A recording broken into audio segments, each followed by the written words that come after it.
Hello friends, आपका बहुत बहुत स्वागत है इस चैनल पर। आज का वीडियो है एसिलोफेनेक, पैरासीटामोल और सेराटियोपेप्टाइडेस टेबलेट का जो कॉम्बिनेशन होता है 3 ड्रग का इसमें इस टेबलेट में। आज हम इसकी पूरी जानकारी देखेंगे। इस टेबलेट के हम उपयोग देखेंगे कि क्या क्या उपयोग होते हैं और इसकी मोड ऑफ एक्शन क्या है, काम कैसे करती है, इसके साइड इफ़ेक्ट्स क्या क्या सामने आते हैं। इसके बाद है इसकी कुछ वार्निंग क्या दी गई है विशेषज्ञ के द्वारा और इसके कंट्राइंडिकेशन क्या क्या है, हमें इसे कब कब नहीं लेना है, प्रेगनेंसी और लैक्टेशन में क्या रहेगा, इसका लेना सही है या नहीं। तो आज हम ये पूरी जानकारी देखेंगे इस वीडियो में।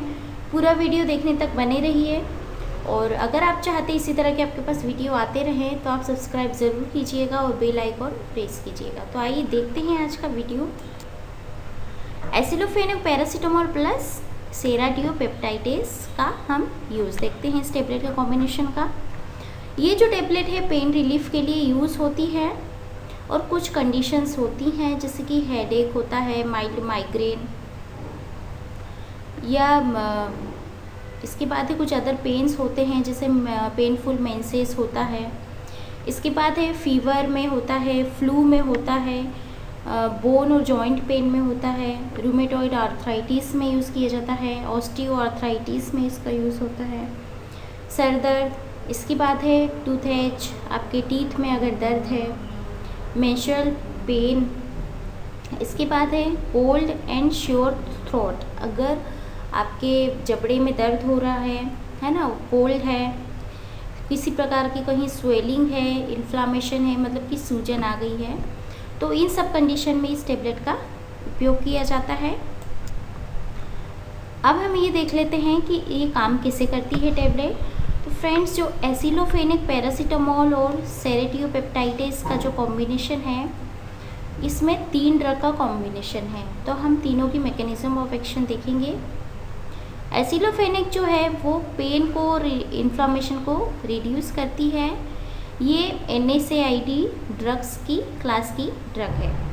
ये साइक्लो ऑक्सीजनेस जो एंजाइम होता है COX-1 COX-2 उसको इनिबिट करती है, जिससे प्रोस्टाग्लैंडिन का जो सिंथेसिस होता है वो रुक जाता है और जो प्रोस्टाग्लैंडिन होता है वो स्वेलिंग और इन्फ्लामेशन कराता है। इस प्रकार उसको रोककर ये स्वेलिंग को कम करती है, ठीक है। और किसी तरह का अगर कोई बाउंड होता है तो उसको हील करती है, मतलब कि कोई घाव हो जाता है तो उसको हील करती है। इसके बाद है ये जो ब्लड क्लॉटिंग होती है वो प्लेटलेट्स के फंक्शन में भी सपोर्ट करती है। ये हो गए एसिलोफेनेक के काम। इसके बाद है पैरासीटामोल का वर्क देख लेते। तो ये एनाल्जेसिक एंटीपायरेटिक ड्रग होती है, मतलब कि टेम्परेचर को कम करती है और दर्द निवारक भी होती है पैरासीटामोल। ये भी NSAID क्लास की ड्रग होती है। पेन और स्वेलिंग को ये भी कम करती है, बॉडी के टेम्परेचर को कम करती है। इसके बाद है सेराटियोपेप्टाइडेस देख लेते हैं। ये भी पेन को कम करता है पर डिफरेंट मैकेनिज्म के द्वारा। ये मेनली प्रिवेंट करता है जो पेन रिड्यूसिंग जो कंपाउंड होते हैं, है ना, ब्रेडिकाइनिन। इसके बाद है कुछ इन्फ्लामेंट जो फिर सूजन वाले जो टिश्यूज़ होते हैं उनको कम करके, उनके रिलीज़ को कम करके सूजन से हमें सूजन को कम करवाता है। तो ये हो गए इसके काम। तो आप समझ गए होंगे कि ये टेबलेट 3 ड्रग का कॉम्बिनेशन हो और किस तरह से काम करती है। अब हम ये देख लेते हैं कि इस टेबलेट के ब्रांड नेम क्या क्या अवेलेबल है मार्केट में। तो फ्रेंड्स, ये ज़ीरोडोल SP के नाम से आती है, इप्का लेबोरेटरीज की आती है। इसके बाद है ल्यूपिन की आती है, सिग्नोफ्लेम करके। इसके बाद है मेनकाइंड फार्मा की आती है, फ्लोजेन AA करके। इंटास फार्मास्यूटिकल की आती है, हिफेनेक D करके। और कई ब्रांड नेम से ये आती है।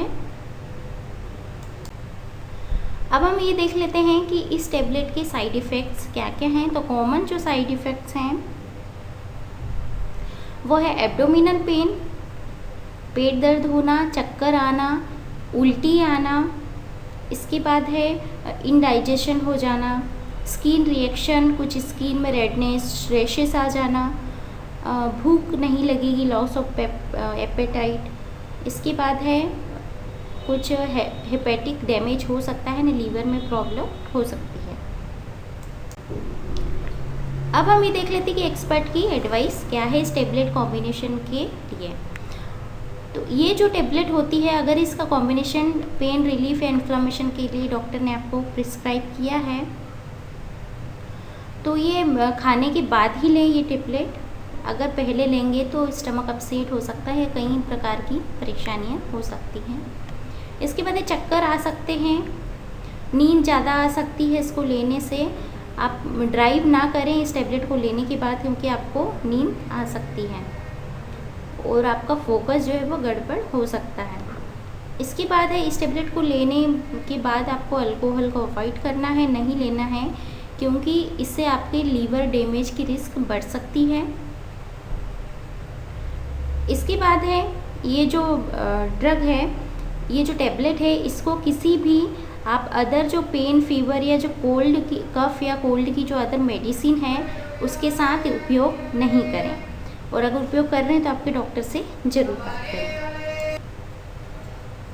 अब हम ये देख लेते हैं कि इसके स्पेशल प्रिकॉशन क्या है, मतलब कि क्या क्या सावधानियां हमें बरतनी चाहिए इसको लेने के बाद।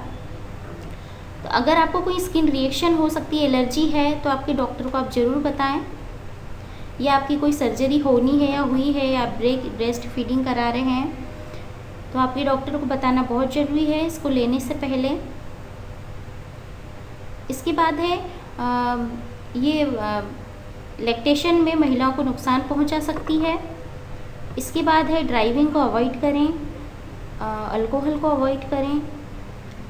गैस्ट्रिक अल्सर की अगर हिस्ट्री है तो आप डॉक्टर को ज़रूर बताएं। इसके अलावा है अगर कोई सीवियर कार्डियक आपको कोई डिसीज़ है या ब्लीडिंग डिसऑर्डर है तो आप डॉक्टर को ज़रूर बताएं, उसमें भी इसको अवॉइड करना चाहिए। इसकी कंट्राइंडिकेशन देख लेते हैं, आपको कब कब नहीं लेनी है, किस कंडीशन में इसको। अगर हाइपर सेंसिटिविटी है, कोई एलर्जिक रिएक्शन है तो आपको नहीं लेना है, और अगर आपको अस्थमा है तो भी आपको ये टेबलेट को अवॉइड करना है। अगर आपको ये वीडियो आज की जानकारी पसंद आई हो तो एक लाइक ज़रूर कीजिएगा, ताकि और भी वीडियोस बनाने के लिए मुझे प्रेरणा मिले। इसके बाद है आप इस चैनल को सब्सक्राइब कीजिए और शेयर कीजिए इस वीडियो को, ताकि और भी बहुत से लोगों तक ये जानकारी पहुंच पाए। वीडियो देखने के लिए आपका बहुत बहुत धन्यवाद।